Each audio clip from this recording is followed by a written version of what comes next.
Episode 61, the Daily Intermission Podcast. Greg in studio, Justin in New York. We got a lot to get into. Justin, how are we doing today, my man?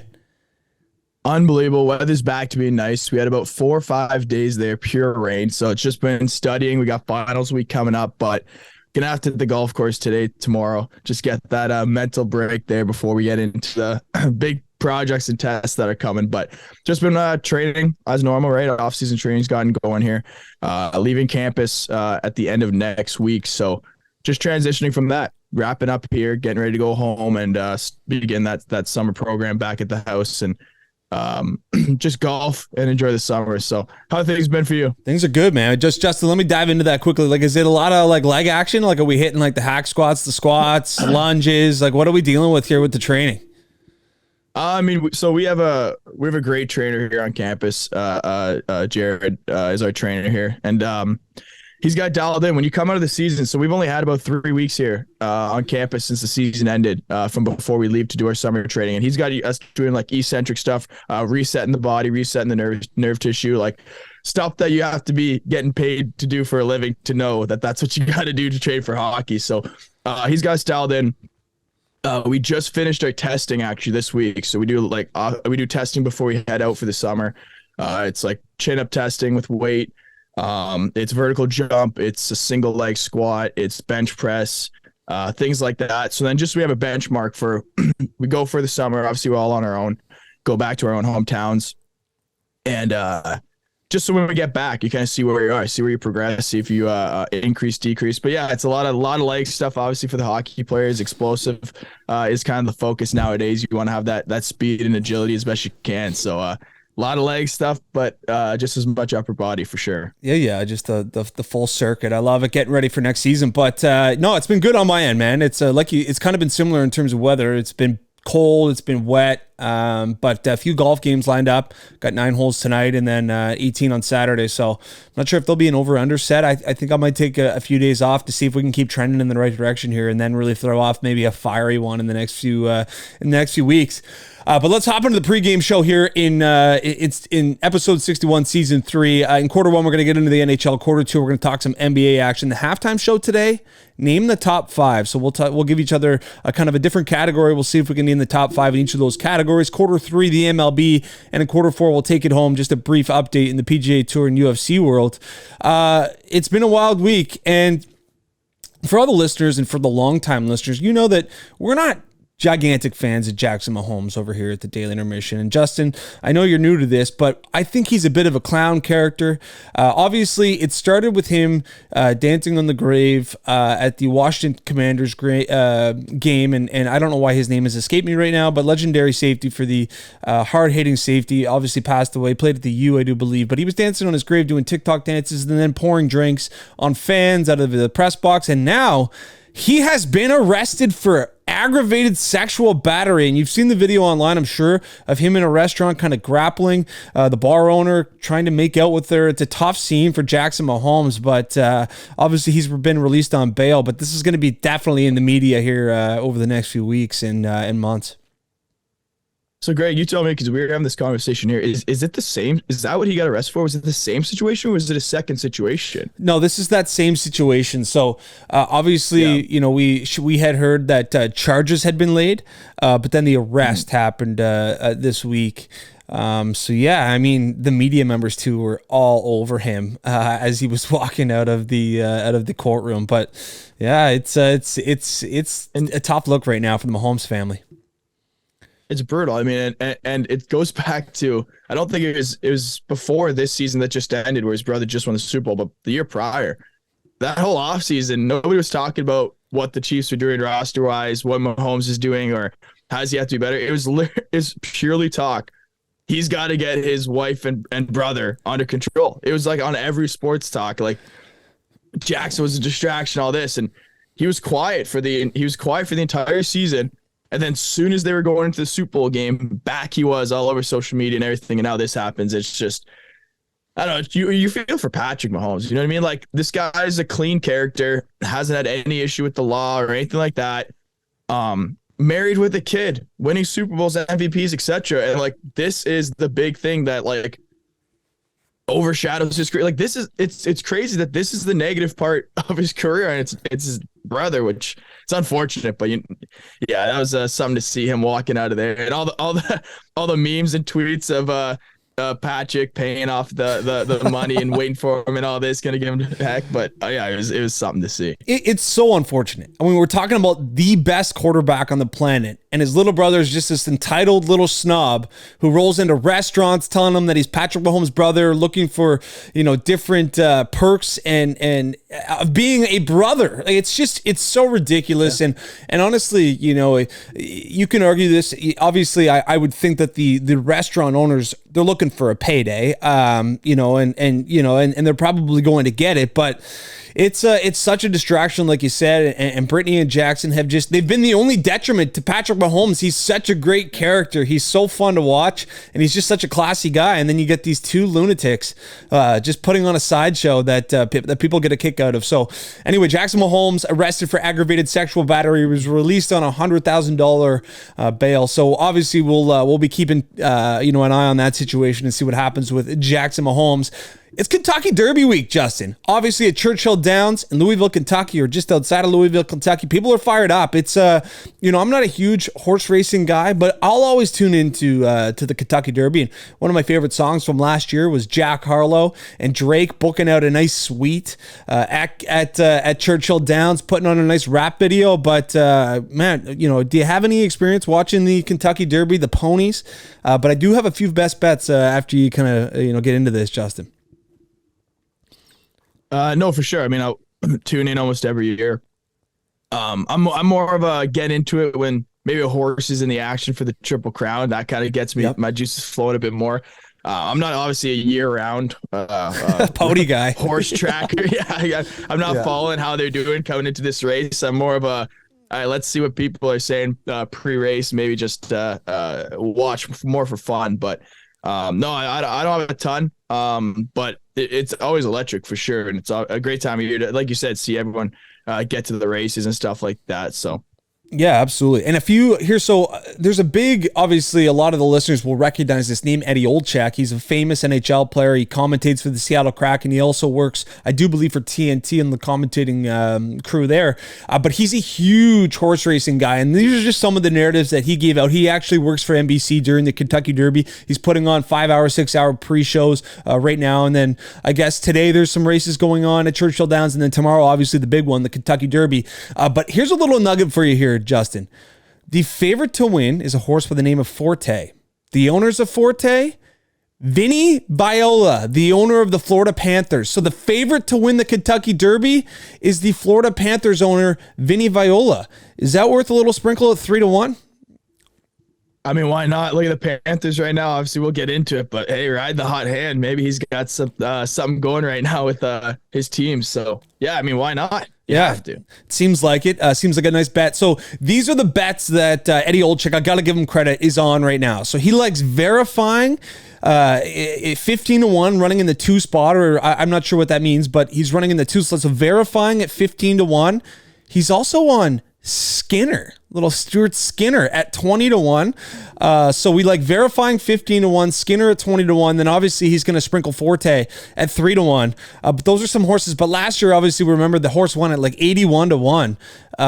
It was just a huge upset. I forget the name of the horse, but obviously, if you're Rich Strike with that one, that is crazy, the name. Crazy, unbelievable. Give me just this is pretenses, absolute flyer. Absolute flyer. Oh my goodness. Don't trust this. Oh, you got a flyer bet? Derma Satagat, 10-1. Don't even trust it. No, I like it, man. I mean, we got to give out some bets, and we got to give out some, some sprinkles here and there, because I'm definitely going to get a little action in the Kentucky Derby. And what I didn't know about horse racing too, Justin, so say I placed a bet on verifying at 15-1. It doesn't, like other sports, if those odds change, my bet changes as well. So if I bet it at 15-1 and then he opens up the race at 8-1, I'll get the 8-1 odds, which is something that we're not used to in sports betting. Really? Yeah. That's crazy. Yeah. I mean, a lot of it otherwise is finding the value at the right time. That's wild. Yeah, exactly. So if you like a horse, you're going to get the odds that they give you pre-race. But obviously it's an exciting time, and all the celebrities go out. They put the top hats on and put on a showdown at the Kentucky Derby. And I'm assuming a lot of the people were at the Met Gala as well. I just kind of wanted to briefly talk about the Met Gala because I think it's honestly one of the most outrageous events put on. And if you're like a fringe big time celebrity and didn't get the invite, man, I feel as if you would be super sour. But some of the outfits going on at the Met Gala are outrageous. I don't know if you caught any of the highlights there. Like Shea Gilgeous-Alexander was there, and Dwayne Wade and his wife Gabriella were there. It's a who's who event. Obviously, a lot of money goes into it, and I think it's just a complete milk. Yeah, I'm not as diverse into the fashion world as I should be, I suppose. I mean, no, you're right. I mean, it's something where the outfits, because isn't that what it is at the end of the day? Isn't it like a fashion? It's a fashion show, event? Yeah. Like that's what it is, right? Yep. But some of these outfits are just absolutely lunatic. I mean, yeah, we've seen some crazy ones in the past, but it's something that I don't have enough information or knowledge on, to say the least. No, and I mean, like the amount of money that they're spending on these outfits as well. And I don't even know how you classify yourself as a designer, and if you work for Vogue or if you work for any of these massive companies. Like I think a lot of it just looks like trashy. But anyway, I won't get into it. Like I'm a rural guy in Canada, so it's not like my fashion expertise is really up to par. But let's get into quarter one, Justin, because we've got a lot to get into. Obviously, it's round 2 in the NHL playoffs, and for Toronto Maple Leafs fans, they are worried right now. The Maple Leafs and Florida Panthers, the Leafs are down 2-0. They lose both games at home. Obviously, a very worrying situation. And in game 1, they get down quick. Nice comeback, but Florida buries them and ends up winning game 1. And then in game 2, they get up to a quick lead, but they let the Florida Panthers back into it. And one of my big takeaways here, Justin, from this series is very similar to the Bruins series. The Florida Panthers are so good at turning pucks over. They're amazing, and they're amazing at capitalizing on those turnovers. So it only takes just a few mishaps during the game, and they will put it in the back of the net. And the Leafs up 2-1 early on in the second period. Willie Nylander has a bad giveaway. They put it in the back of the net. And then Austin Matthews with a little juggle play trying to exit the zone. Turnover, Matthew Tkachuk finds, I'm not sure if it was Forsling or not, backdoor, he ends up putting it in the back of the net. And now we look, and the Leafs are against the ropes heading down to Florida. Yeah, I didn't expect this, to say the least. You thought that being that Tampa team, who were looking by all means the better side, would have Toronto rolling into round 2 against a weaker Florida team. But you know what? Maybe it comes back to what you said at the beginning of it all. Florida's been playing playoff hockey for nearly 2 months now, and they haven't stopped that train and that intensity, making comebacks, etc. But I'm not ready to rule out the Leafs here. I'm really not. I have them. Obviously, they're down 2-0 and they have to go on the road. I don't have the Florida home barn being a tough place to play per se. That's a big thing for me as well. And just the way the game went. I mean, Bobrovsky's had 34 saves in both games. I think it was 34 and 35. He's been absolutely lights out, which we knew could happen based on his experience. 2-time Vezina winner, obviously. Tons of playoff experience. And you knew he could turn it on. But for me, that's still showing me that Toronto, take it as you will, is the better team still and has been playing it like so. Maybe not so much in game 1, but especially in game 2. Like, I only see about maybe 10 minutes of that game. They lost the game in 10 minutes. They did. Florida made that comeback all in one jump, and that's where it ended. And they weren't able to get that tying goal, even though they were all over them. So, like, I think Toronto wins that game maybe like 6-7 times out of 10, but this wasn't one of those moments. So I still think Toronto could absolutely get this series done. We saw the Devils win 2 on the road. I know Toronto doesn't have a major change in the lineup like the Devils did going forward, but I wouldn't rule out Toronto being able to win 2 games in Florida.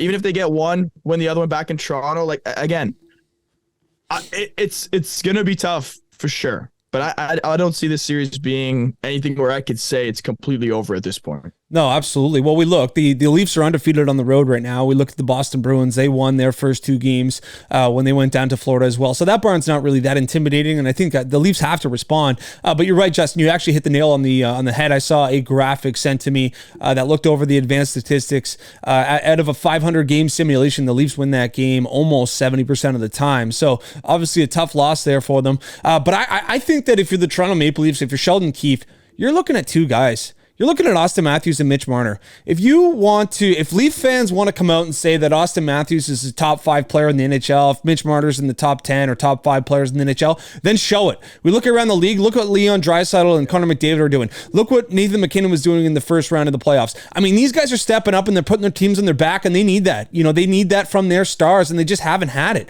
There's not consistency. They're not bringing it every night. They're not bringing it every shift. You need these guys to dominate. You need Austin Matthews to be better than Matthew Tkachuk. Matthew Tkachuk, I wouldn't say is better than Austin Matthews, but he has been in this series. You need your guys that you pay the big bucks to, that you say are the stars in the league, to step up and show some stones. And you know what? I have a problem with that, and maybe it's still playing I'm playing the game at the collegiate level. It's a lot more low scoring. It's a lot more playing in systems, etc. Like Matthew Tkachuk, in a lot of ways, is the player I'd rather have. This guy's motor is unbelievable. He never stops, and he does all the little things, but he does it every single shift. Like, this guy is forechecking at a high rate every shift, laying the body every single shift, back checking, defense. Like, this guy plays every single shift as if it's Game 7 of the Stanley Cup Finals, where you see a lot of guys, like you said, the Matthews, Marners, Tavares, a lot of times, and not even on the Leafs teams, like other teams as well, standing around, gliding, like honestly looking like they're taking shifts off. And it's hard to critique these guys. I mean, they're absolute superstars. It's a part of their process. They wait for the opportunities, and then they score and they capitalize on it. That's what makes them so great. But it's hard for me to sit here and say that in a playoff series, I don't want a Matthew Tkachuk. Like, it's because this guy just does everything you need in the playoffs and sets an example that, honestly, you see the rest of the Florida Panthers guys doing the same things, having the same motor. And how can't you when the coach is sending out Matthew Tkachuk, your leader, every shift, and that's what he's doing? Yeah, no, exactly. He just plays that perfect brand of hockey for the playoffs, and he's showing why he's so effective. But and is it asking too much of Austin Matthews and Mitch Marner to play that style? Of course, that's just not their brand of hockey. But I still think that they need to be better. If the Leafs, want to, win 4 or 5 and advance to the second round, or to the third round, I think that this would be disappointing. I think for Leafs fans, obviously there was the curse to get over that first round hump, but to get beaten in, the way they're getting beat right now, I think that would be a full on disappointment for the Toronto Maple Leafs, and obviously time will tell. Do you think that if they get swept, we are 2-0 going back to Florida. If they get swept, do we just scratch that first round and it's back to the reaction of who's getting fired? Or is this something where they overcame the jump? This core's obviously still got some time and age that they're not obviously like leaving the league, and Keefe and Dubas kind of get that nod. Hey, you won round 1, but whatever. But like, this is arguably a worse loss than if they did lose to Tampa round 1. Yeah, honestly, it always, there's a little bit more of a hesitancy, I think, in terms of firing Keefe and firing Dubas. I think Dubas, to be honest with you, I think his job is secure. I think he's done a fantastic job. I think he's done the right things, and yep. Just obviously had an incredible deadline. You look at some of the guys that are bringing it every night, like Achari seems like he's buzzing, he's making things happen. I think O'Reilly's been one of the top Toronto Maple Leafs through the first 8 games of the playoffs. So I don't think Dubas, I could see Keefe, if he's not pressing the right buttons, if he's not having his guys going. Obviously, I don't want to jump ahead of it, but you'd have to think that you got to change something with this lineup in regard to the top end talent on the team. But time will tell, and I do think the Leafs respond down in Florida. I think that they're going to be playing desperate, and I don't think this series is over yet. Yeah, and I don't disagree with you. I think Keefe, perhaps. I don't know if you know this, but in terms of Dubas and Keefe getting the job, I don't know if we talked about it or not. I don't think we did, but where Keefe comes from, like how he gets the inside track to that Leafs job with Dubas. Dubas was obviously the coach for Dubas beforehand. I don't think it's a bad question. Was it Sault Ste. Marie? Yeah, Sault Ste. Marie Greyhounds. Right? Yeah. Matt Murray was there, and all the connections they have and stuff like that. I don't know if it's crazy to say that Keefe kind of had the inside job, and he's not necessarily the the number one coach that the Leafs could have hired. But hey, well, obviously there's more time. It's tough to question that until it's all said and done, but we'll see. No, absolutely. Let's flip into the second Eastern Conference series in round 2. We got the Carolina Hurricanes taking on the New Jersey Devils. Obviously, both of us were being wrong. The New Jersey Devils and Schmid, man, just put on an absolute clinic with a shutout in Game 7. The Devils looked like they were the much better team and wanted it more, and obviously ended up advancing. But in Game 1, Carolina absolutely dominated. New Jersey only had one shot in the first period. Anyway, ended up winning the game 5-1. Schmid gets pulled. I know he'll be back in. They were kind of just being like, listen, we're not playing very well. Let's put Vitek Vanacek in. Let's give you a little rest here in the third. But I was surprised with the amount of hunger and pride, but I shouldn't have been, because a lot of people disrespecting the Carolina Hurricanes, who are the higher seed at home. I mean, what'd you think from Game 1 here, Justin? I mean, I think this is a moment for me and you to make a decision. Are we going to continue to just fade this Carolina team and just keep trying to pound it to the ground that we're riding that Devils Rangers winner, which obviously is the Devils here now? Or are we going to take a step back and say, you know what, we're wrong about the injuries. They're such a well-coached team, and they're so deep, and they play such a great 5-on-5 system that it's more of a situation of it doesn't matter who's in there. As long as he's playing the system and playing the right way, this team's going to be firing on all cylinders. I mean, again, the question for me was, how are they going to score? And then they score 5 goals and only allow 1. Like they did it on both ends of the ice. It's going to be something where, like, Freddie's healthy. Freddie Anderson is a big piece for me. He's healthy, and he was a huge part of why they had bow outs in the last 2 playoff runs, and now he's healthy. So, like, there's no questions to ask on the defensive side. And if they're putting up 5 goals on Schmid, who the Rangers had trouble scoring against, again, we might be looking at the representative for the Eastern Conference here. But it's also Stanley Cup Finals, so just wait for tonight's game at 8 p.m. and it'll be a 6-0 Devils win, and we'll be talking about this the opposite way next. So it's so tough to predict the ebbs and flows of this playoffs. So this is going to be, I think this is one for me that I could be on the wrong side every game of this series. I feel like that's just how this one's looking like it might shake out. Yeah, I'm going to stay on the New Jersey Devils, because I don't think Schmid played very well. Obviously, a very high emotion Game 7 where he played great. I think he's got more in the tank, and I just think that this Devils team, they're so resilient. And being down 2-0 to the Rangers, losing both games at home and coming back in that series, I'm not going to count these guys out, and I don't think they had their strongest effort in Game 1. I'm still going to stay with the New Jersey Devils, obviously being more healthy. It's crazy to just see some of the stat lines from round 1. I mean, Timo Meier, 0 points in round 1. Nico Hischier, no goals. And so if you can kind of start getting, obviously Timo Meier was out due to that massive hit in Game 7 by Jacob Trouba. Yeah, we got to get into that. Yeah, I mean, I thought that. Get into that. What'd you think about the hit? I mean, this is a heavy debate, whether it's clean or not. Heavy debate. I don't know where you stand, but to me, that's not a clean hit. I mean, there's a lot to talk about. And this is a huge debate between, like, the guys in the hockey world in terms of, like, they say Meier's low. Obviously, there's no call on the play, so that helps that side. And they say he's low, and their issue is that he cuts across the middle, already hunched over, and then he moves his head into that hit. And Trouba didn't bring the shoulder up or the elbow, but, like, that thing was square to the face. Like, you can't have that hit in the game. Trouba just has to get lower, or he can't lay that hit. Like, Timo Meier broke his nose. I think his eyes were, like, closed off and everything from the hit. It was insane. I absolutely loved it. I love that. I love that from Jacob Trouba. That's his brand of hockey. He's one of the last boomers in the league. And if you're going to come down the trolley tracks with your bucket down, buddy, you better be ready for a face full of ice. And I know there was no penalty call. You probably could have called it, but I mean, I obviously I feel bad for Timo Meier because Trouba had just hopped off the bench and he didn't see him coming, and probably one of the worst guys in the league, like the modern day Scott Stevens coming across the ice and just 100% burying you. But obviously it's a tough loss for the New Jersey Devils. I'm assuming he'll be back with a cage, but his nose looks deformed, man. He got rocked. But yeah, I mean, I've got no issues with it, but I could see the argument that it was to the head. Clearly his nose exploded. But I mean, there's just certain areas of the ice where you got to have that bucket up, and you can't be staring down at the puck, especially going against a defenseman like Jacob Trouba.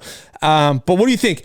Do you think the Devils are out of this series, or do you think the Carolina Hurricanes are, they're going to be, a little bit less of a wagon in the games to come? No, I'm gonna go with Devils here to tie it up in Carolina tonight. Schmid also got rest. That's another point to talk about. They took him out, so he didn't face that 60 minutes of hockey. I'm gonna go with Devils to tie up the series here. But yeah, we'll see. I mean, Devils didn't show up till game 3 of the last series, so hopefully they kind of learn from that and say, hey, let's get going earlier than later. So I'm gonna take Devils here to win this game.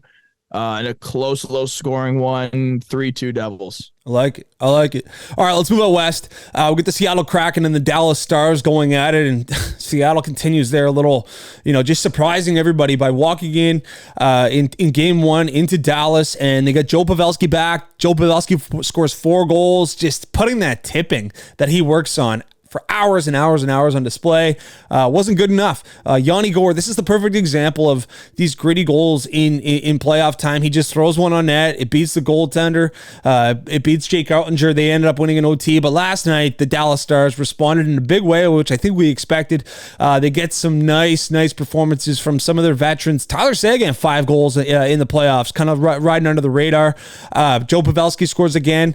Evgeny Dadonov, a nice pickup at the deadline for them. So the Stars get lots of performance from their vets and end up tying up the series. But Seattle, man, they continue to surprise. I'm still not giving them enough love, man. But the Stars, I think they're right back where they want to be after that response after game 1 loss.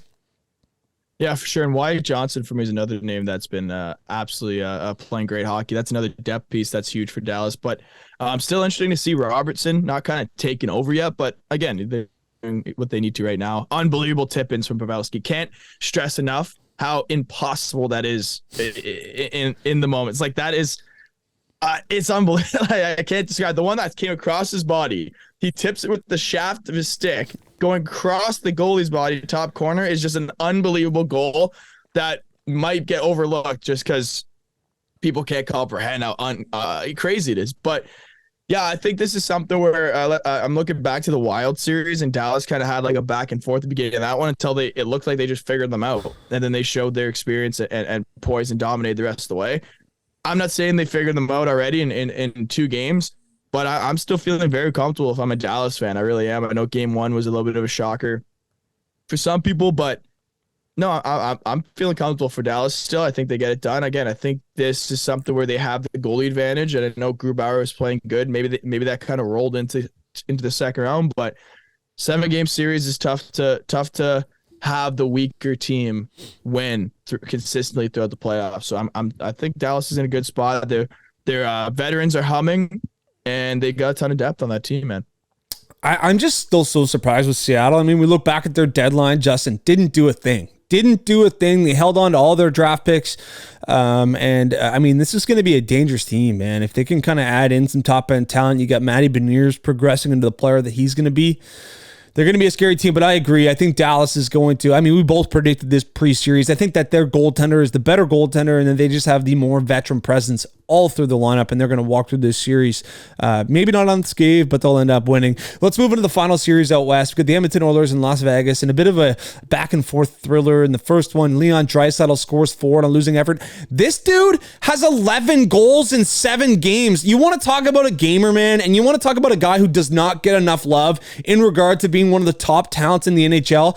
Everyone talks about number 97 there in Edmonton, but if you want to talk about Leon Draisaitl a little bit more, I think you probably should, because he is better than the Austin Matthews of the world. He is better than the David Pasternaks of the world. He is the number 2 player in the world, and I don't want any arguments, man. It's the 1-2 punch, and they have them both in Edmonton, but they end up losing to Vegas, who obviously is a very experienced team, a very deep team. But what did you see from game 1 with the Edmonton and Las Vegas series? No, absolutely. And I mean, this is going to get some pushback, but I think it also, just for people just looking at the numbers, they'll say this is an easy take. But I watched every single second of the Oilers in the playoffs so far. Leon Draisaitl is the number 1 player in this playoffs right now. That is a fact.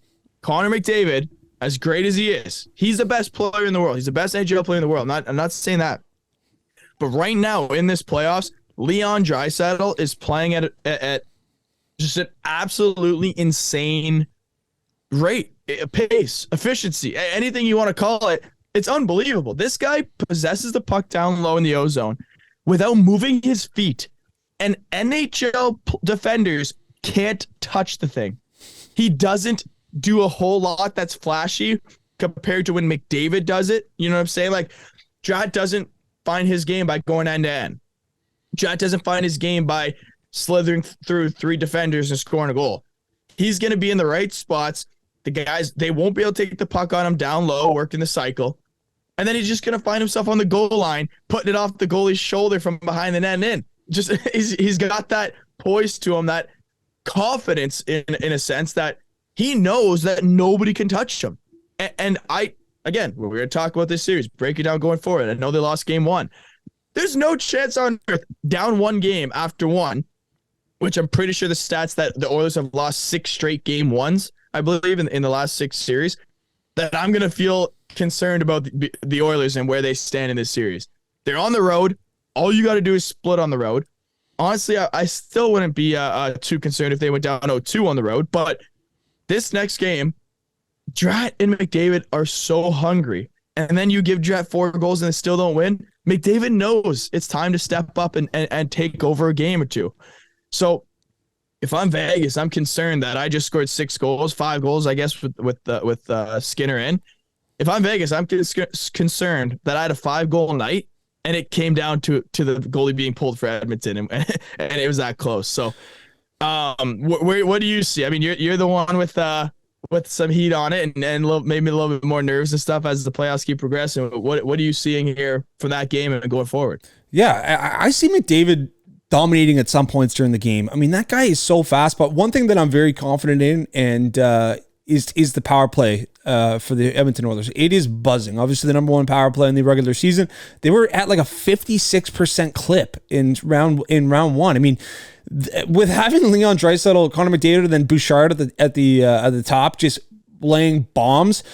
It's unstoppable almost. And McDavid just, what he'll do is he'll just circle, and he'll circle the blue line, and they'll just find Drat backdoor. And it's almost that new age Stamkos Ovechkin play where it's just unstoppable, and they seem to do it at a very high rate. But I'm not worried yet. I'm not worried about these guys. I think they're going to respond. And I mean, this is one of the reasons why I bet the future on them in September was the fact that when you're dealing with these 2 guys, it's really hard to bet against them. And we saw last year what they could do, with one of them on one leg. So I'm still confident that Edmonton gets back on track. I'm excited that it's a Friday night tonight, so I can be able to stay up and watch the full totality of the game and not just watch my little clippets on YouTube. But I'm really excited for it. I'm excited for game 2, and I expect a big response from the Edmonton Oilers. Any final thoughts before we move into the NBA, Justin? No, absolutely. I mean, hey, you got to stop these guys for 7 games. You got to stop them for 7 games, and that's harder than you think. So, hey, we still have a lot of series left for this Drat McDavid duo to pull away. Absolutely. Do we ever? All right, let's move into the NBA here. Quarter 2, episode 61, season 3 of the Daily Intermission podcast. We'll start out east with the Boston Celtics versus the Philadelphia 76ers. And obviously, it was a tough week for Boston. We just watched the best regular season team go down, and the Patriots drafted a kicker and a punter. And then an Embiid-less Philadelphia rolls into Boston and get just manhandled and by the hands of James Harden. James Harden puts up 45 points without Embiid. They end up getting a game 1 win on the road. Absolutely phenomenal for the 76ers. But as I expected, the Celtics dominate in game 2 with a big response, end up blowing out the 76ers. And I think what's worrisome for the 76ers is that Jason Tatum in this win only had 7 points. But I think this is a 7-game series. I think this is going to be an absolute battle. Anything from the series that you've seen so far? Are you leaning? You're still obviously on the 76ers. I'm on the Celtics, but we got a tie going back to Philly. Yeah, I got one thing to talk about that was very interesting for me, and I see both sides of it. But Embiid does not play game 1 in Boston. And 76ers go on to win game 1 in Boston. My issue here is if I'm Doc Rivers, the coach of this team, when I got my MVP of the league banged up, and we just steal a game on the road, which in it, like you just said, this is going 7 games. Like, this is a series that goes 7 games. You only got to split on the road. Try to win both at home. I'm in the boat here where I rest Embiid. Like that's where kind of my head's at. You give him that extra 3-day rest. If Harden could do it again, he does it again. If not, hey, we're 1-1 going back home and Embiid's on 3 more days rest. I'm not in the training room to know that, hey, they came to him and said, hey, no, Embiid's like full go. Like the 3 days won't make a difference. Like he's good. So obviously I don't know that. And I do understand if you go up 2-0 in Boston, yeah, that series is pretty close to over. I understand that as well. But now you go out there and you get absolutely hammered. Hopefully Embiid's not, it wasn't something where he played through the injury a bit and now he's kind of like just got walloped and he exerted a game of playing time. He didn't hit 30 minutes, which is good, but for me, the X factor is still Embiid and his health. I mean, I know Harden went off, but this Boston team's too deep. Like Tatum's not going to be stuck at 7 points. Look at him again. Look at Embiid and Harden. 15 points for Embiid, 3 rebounds. That's not him. And Harden had 12 points. Like that's just not going to cut it. But I like 76ers. I have 76ers at 7. You have Celtics at 7. So this is going to be a back and forth one to the end. Just two probably the two favorites to win the finals, right? I mean, is that what this is? I assume.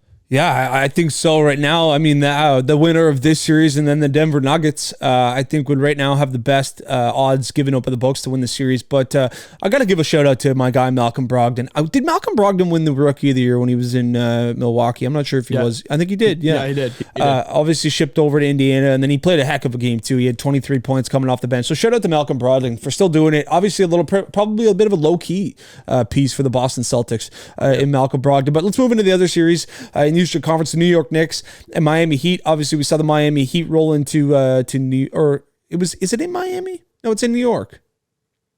Yeah, New York. Miami is the 8th seed, so they'll be away the whole way. Yeah, it was in New York, and obviously all the stars go out to the Knicks game. Sauce Gardner was wheeling Jessica Alba. You'd love to see it from a young corner like Sauce Gardner, just mixing it up. But Miami wins game 1. The Knicks bounce back, win game 2. No Jimmy Butler in game 2, and it was the Brunson Julius Randle combo for the New York Knicks that really pushed them past. We got game 3 Saturday afternoon in Miami.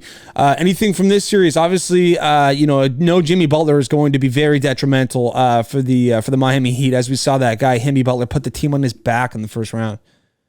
Yeah, I know. I mentioned it on the podcast we had after game 1. I said Jimmy Butler rolled that ankle, so it's going to be interesting to see how he goes moving forward. I do expect him to play through it. I mean, he's got that dog in him, to say the least, so he'll absolutely be back. But RJ Barrett 24, Brunson 30, Randall 25 and 12, and Josh Hart 12, 11 and 9. Like that is a 4 that are just willing this New York Knicks teams to win. And again, even if Butler comes back, he's playing on a hurt ankle. How hot can he stay? I like the Knicks. I know it's obviously a lot of people are saying, oh, well, Butler torched them and then you only won by 6 without Jimmy. Like, again, it's going to be tough. An ankle injury is very tough in the NBA. So obviously I hope Butler's back. I mean, it's great for watching a guy like that go off. That's what it's just electric for the playoffs. But for my New York Knicks pick, I'm still liking them right now, and I know not a lot of people are. Yeah, absolutely. No, I mean we'll see what he looks like in game 3 in Miami, and I mean it's going to have to be an effort that is driven from the depth guys there in Miami. Your Tyler Heroes, your Kyle Lowry, who is a skeleton of what he used to be. Your Bam Adebayo's, but. Let's move in to the Western Conference, and I got to give Justin his flowers. He's been bullish on the Denver Nuggets, even pre-playoffs, and they continue to roll. They look fantastic. And KD, to be honest with you, so obviously the Denver Nuggets are up 2-0 on the Phoenix Suns right now, and just KD hasn't really looked like himself. Now they've got Chris Paul out with the groin injury. The Nuggets up 2-0. Are they just going to continue to roll here? Does Phoenix have any chance of a pushback here in the series? Nope. Nuggets are going to roll. Nuggets are going to roll through the next round, and Nuggets are going to be representing the West. It's the way it's kind of been shaking out for a while now.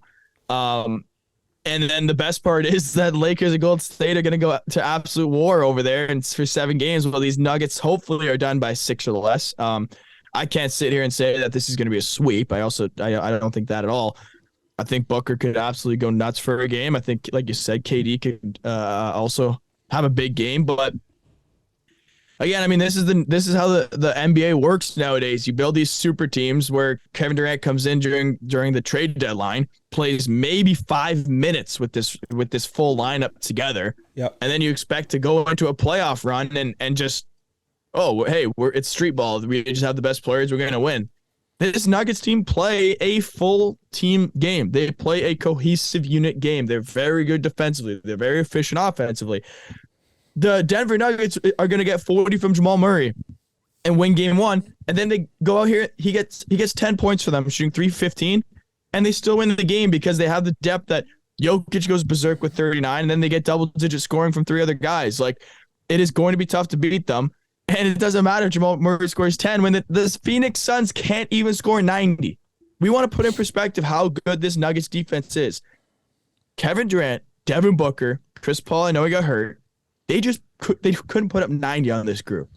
They couldn't put up that. That's huge for me. And again, I mean, a lot of people are going to say, man, what are you talking about? LeBron will take them to work, or Stu Curry and the Warriors are going to take them to work. Just watch, especially if this series, I'm telling you, if the series is done in 4 or 5 and this Nuggets team is waiting, whoever goes to them, you want to keep talking about Golden State on the road? Denver's the home team. Lakers and LeBron, they go against the rested Nuggets team. Like, that's how I see this going down. Hopefully, I'm not looking like a fool from this rant, but I haven't seen anything that's pushed me off my prediction so far. Yeah, absolutely. Especially, I mean, just that CP3 injury just jumps off the page, and just due to the fact that KD is the guy I'm looking at right now, and going like, listen, like, you're the guy, you're the big acquisition, you're the guy that made is going to put us over the top, you're the guy that's going to give us our championship. Let's see what you can do, bud. Let's see how you respond at home in Game 3. We'll see how that goes. Let's move into that final series with the Los Angeles Lakers and Golden State Warriors. Obviously, the Lakers come into Golden State, grab a big win in Game 1. Anthony Davis with a 30-point night. LeBron James adds 22. I mean, Anthony Davis, when he looks healthy, obviously is one of the better players in the NBA, but it just hasn't been the case over the last few seasons. He's just dealt with so many different injuries. They call him Street Clothes Davis because he's rarely playing. But in Game 2, Clay bounces back and has a huge night with 8 3-points made, 30 points. This series is tied 1-1, heading to Los Angeles. I think if you're a Golden State fan, you got to look at this, go, we suck on the road, and we're tied 1-1, so we'll see what happens here. We haven't seen a ton from LeBron and Steph. I'm assuming that they'll put on a bit more of a performance in these next 2 games, slide their names more into the narrative of breaking down this series, but we're tied 1-1 here. How you feeling about the Lakers-Golden State series? Yeah, I mean, I think I said it a little bit there, but I think it's going to be an absolute war to the end. Just touching on Davis, I don't have a read on Davis. He's absolute superstar. But then he goes out and gets 11 points and 7 rebounds. It's like, and this has happened in the series prior. He'll win a game, and then he just will be like lost for a game, it seems like, and they lose like in a close margin, or they get blown out or whatever. But it's so hard to predict like these LA superstars in this team. Like, I feel like you're going to get your 20 from LeBron, but man, they either win the game by like 10 to 15 or they lose it by 20 sometimes. And this Golden State team is so talented at home. I think I had Lakers pre-series, I believe, but I would say if I'm Lakers or Golden State fan, I'm feeling better if I'm a Golden State fan. Like you said, splitting on the road, and then being able to come back home. Maybe they figured something out against Davis. Maybe that was a system change that they had that ended up working well. But you can't rule out this experience on the Lakers team to make an adjustment. So I really do think this is going 7. Yeah, absolutely. It's going to be exciting. Obviously, they're heading to LA and we'll play. I'm not sure actually when Game 3 is. Probably Saturday, I would assume, or Sunday. Yeah, Saturday's right, 8:30 p.m. Saturday night, so that'll be a fun one to watch. But let's move into the halftime show. That'll conclude the breakdowns of the series going on right now in the NBA and NHL. So this halftime show is Name the Top 5. So we've got different categories, and I'm going to start things off here for Justin. Name the top 5 NBA playoff scorers. NBA playoff scores, LeBron James is 1. Yep. Michael Jordan's 2, or yep. Michael Jordan's in there. Michael Jordan's 2. I'm gonna say Lakers. We need Lakers, guys. I'm gonna go Kareem. 3. Is Shaq 5. Oh gosh. Kareem, Shaq, Kobe. Bang, dude. Let's go. 1, 2, 3, 4, 5. Let's go. Let's go. Come on now. That's light work. Wow. All right. I got a NHL for you. All right. We're kind of in the same mindset here. Top 5 NHL playoff points leaders all time. This could get ugly. Wayne Gretzky. Yep, 1. Yari Curry. Mark Messier. Yari Curry's 3. Messier's 2. Okay, there's 3. Okay, here. Let's I guess, do we want to throw in like a I'm just going to ask for a hint. Are 4 and 5 a Montreal Canadian? No, so I'll give you that's fair. So 4 is another Oiler player, not just an Oiler, but played for the Oilers. And number 5, just an all-timer. Number 5 is another all-timer, though. Okay. Another Oiler player. Let me think here. Who played with Messier, Gretzky, Curry? Paul Coffey? No. Nope. Playoff points all time. Sid's not in there, is he? He's 6. Okay. That surprised me. Gosh, another Oiler, 5th all time. I can't. People are probably looking at me like, Greg, you're such an idiot. No, I'll give it to you. The 4th one's tough. The 4th one is a tough Oiler. I'll give you credit for that. The 5th guy, I would say the 5th guy is an all timer though. Is it like Yzerman? No, not quite. This guy was higher on the all-time points as well, though. Okay. Yager? Yager's 5. Yager's 5. One more guess for 4, because he's a tough name. I don't know. Who is it?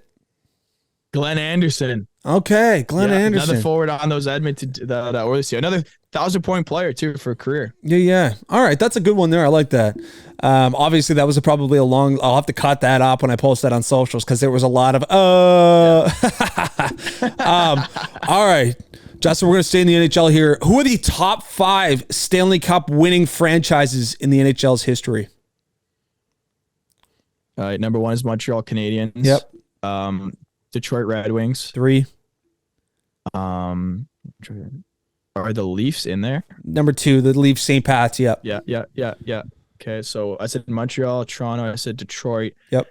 I'm gonna say the Penguins. No, it's close. They're 6. Okay, I'm gonna go with the. Are the Oilers in there with their? No, they're not in there. Oilers, not Islanders. Oh, I should know this. Are the Devils in there? No. Wow, Rangers. No. Oh my goodness. All time Stanley Cups, not Pittsburgh. Red Wings. Oh, Bruins. They're 5. They're 5. That can't take that long. They're 5. Bruins, Red Wings. And then I said Detroit. Yeah, and then another Is original, it original 6. 6 team? Yeah. Am I missing original 6 team? Yeah. Oh my god, I might just be blanking on all together. Okay, I said Rangers, I said Bruins. Chicago. Oh no.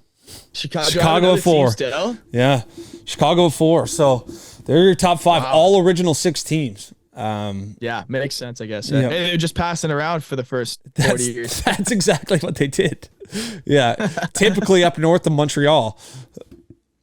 Yeah, literally. All right, I got another one. NBA here. Okay. All right. Top 5 players to win the most NBA MVP awards. Okay. Michael Jordan. Yep, he's 3. Tied for 2. Kareem. Kareem's 1 with 6. Kareem's 1 with 6. MJ. I'm not even sure. Is LeBron on the list? Yeah, he's tied at 4 with Wilt. Okay. Kobe. No. Shaq. No. Okay, MVPs here. We got, so I said Kareem, we got Wilt, LeBron, we got MJ. Need one more. Magic? Who No. NBA MVPs? Oh gosh, All-timer. I'm missing an all-timer for sure. NBA MVPs. Not Larry Bird. No, same franchise though. Bill Russell? Bill Russell's got 5. Okay. Surprising, actually, I think. Yeah. 5. Well, when you win 11 rings, you got a ring for your toe. But that's fun. That's good stuff there, folks. That's the halftime show for episode 61, season 3. Let's move into the NBA, or let's move into the MLB. I apologize here, Justin. It's been, obviously kind of on the back burner for our things, but I do remember last episode when we previewed this Red Sox Blue Jays series. You were on the Jays in a sweeping fashion. I was on the Red Sox, and the Red Sox come out and they bring out the janitorial brooms and they sweep the wheels off the Blue Jays. Little concerning right now with the pitching of the Blue Jays. Their offense is rolling. You've got some of the best batters in the AL right now, and you just you lose 3 straight to the Boston Red Sox, who aren't particularly fantastic. I don't think a lot of people projected them to be overly competitive in the AL East this season. But the Red Sox bring out the brooms, and Alek Manoah, Gosman, and Kikuchi, they get banged up. Yep. Yeah, it's not good when none of our starters go 6 innings against the Boston Red Sox at the moment. But and not to mention the Red Sox passing the Jays now in the standings. I know it's early, but still something where if you're a Jays fan or even a projector in the MLB, you would not have had the Jays being second last in the division, let alone the Yankees being last. But that's another topic. But like you said, for this Jays team. Yeah, for me, it's pitching. Like you said, I mean, none of our pitchers go 6 innings. Gosman goes 3, I believe. He gets 8 or 9, 10 hits and 8 or whatever it was. Like, it's a tough time. It's a tough time because we felt like this was a pitching group that had the ability to turn on enough to possibly win the AL and make a World Series push, especially with the bats we have. Like, it's a problem when all we need from pitching is just like competent outings. You know what I mean? Like, we're not asking for Scherzer, Verlander's, like, we're not asking for the pitching to win us games. We're merely asking for the pitching to be enough for the bats to do the rest of the job to push us to the win. So that's a big problem.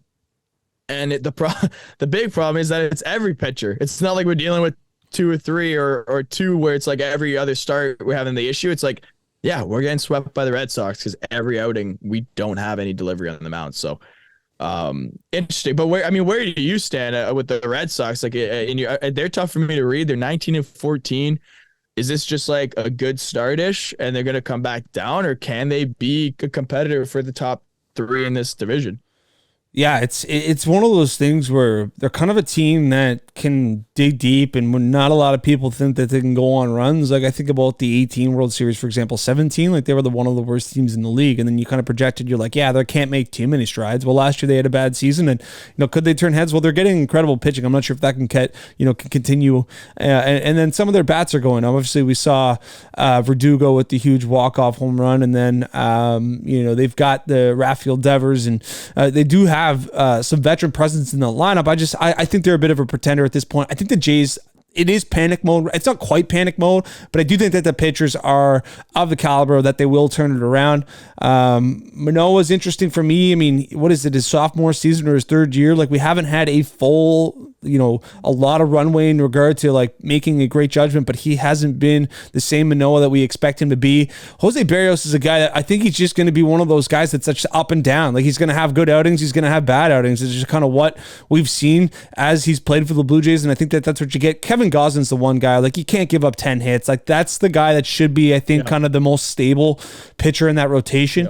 But I think I think that this could be just an early season hiccup for the Blue Jays, and I don't think the Red Sox are going to be a team that can go on a huge, historic run. I think that, as we see this AL bloodbath turn out, this AL East bloodbath, the Red Sox are going to kind of fall to the bottom.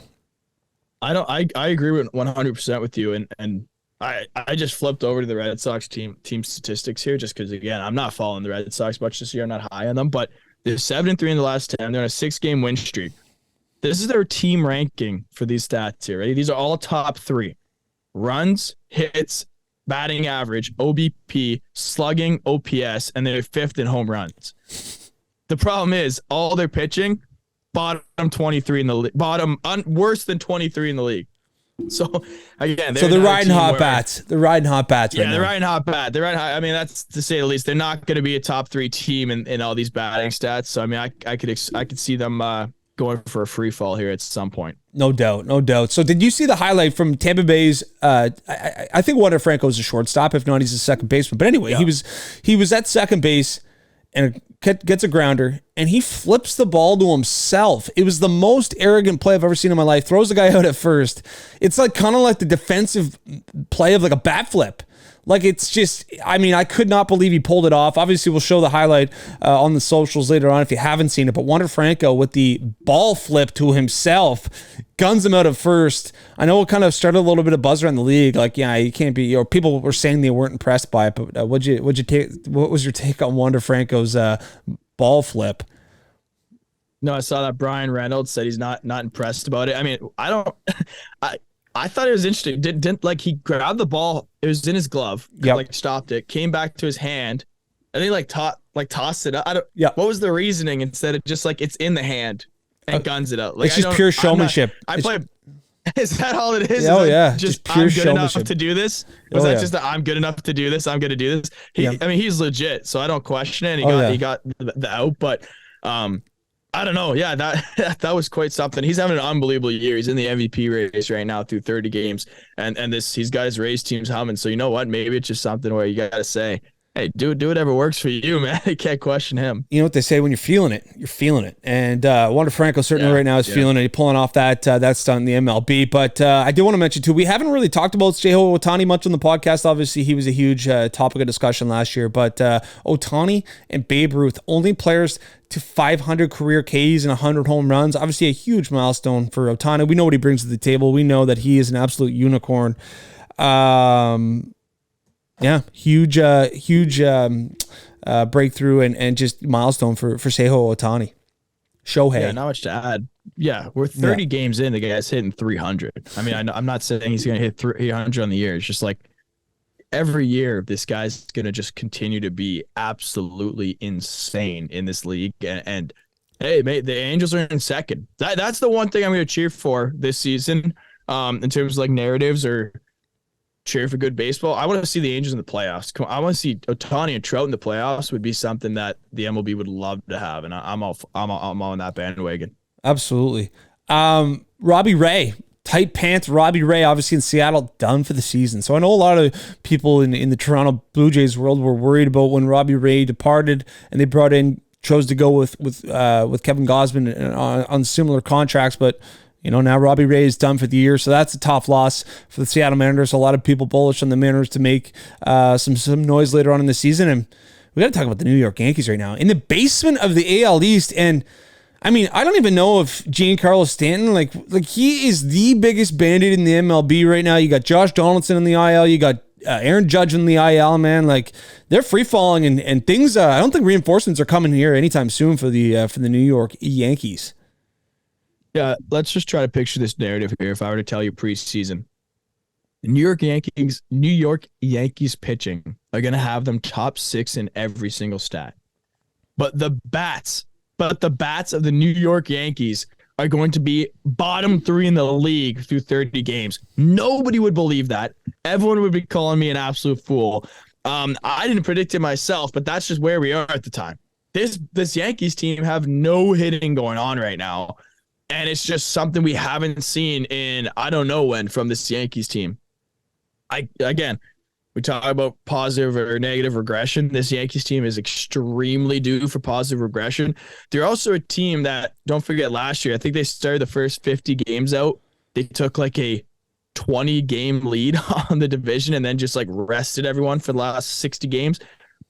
I mean, you can't ever say that they could just turn it on post All-Star game and come from bottom to top of this division with the talent they have. But I mean, you got to be a little bit concerning here for sure as a Yankees fan, just the groundwork you have to chase back up. And this Rays team has got a substantial lead. If they could just play, if they are what they are, then yeah, Yankees aren't winning this division right now. And they're going to be battling to just make the playoffs in a wild card spot.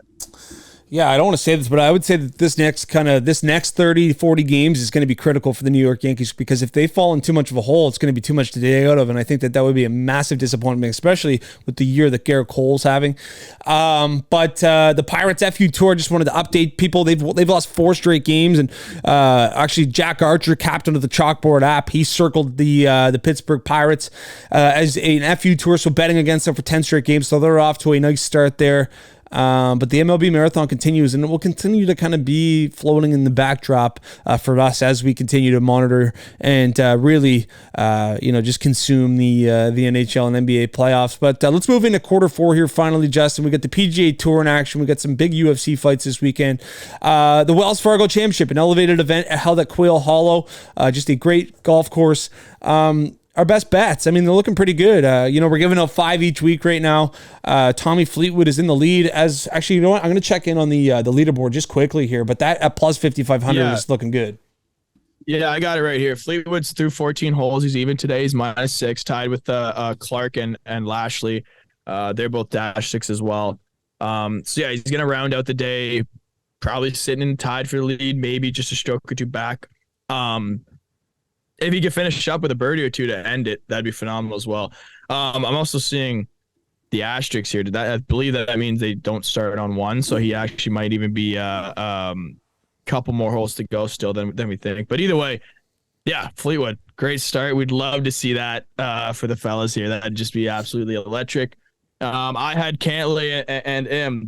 Cantley's -4, Im's -3. They're in the hunt as well. They haven't teed off yet. We'll see. Who'd you have? Who are you rocking with here? Yeah, I got Victor Hovland. He's at -4. He's -4 on the day. He's right in the mix as well. I mean, you have to think a couple strokes off the lead going in the weekend. We've got a lot of horses in this race, which you just love to see from the boys. I also have Cameron Young, who's sitting around even par right now. He's moved on to the front 9, so hopefully he can kind of figure it out. But it looks like -1 even will kind of be the cut, potentially +1. But we do have a lot of horses in this race for the weekend at the PGA Tour. So obviously a big event this week at Quail Hollow.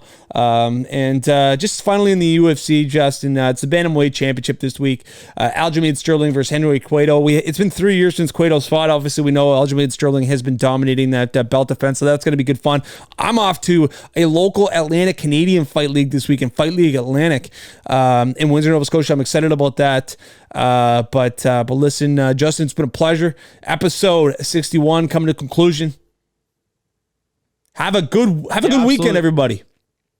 Yeah, let's see it. Great sports going on. Have fun at that event. You're gonna have to let me know how it was. Yeah, I'll post a bit on the socials. But everyone, enjoy your weekends. We'll be back on Monday.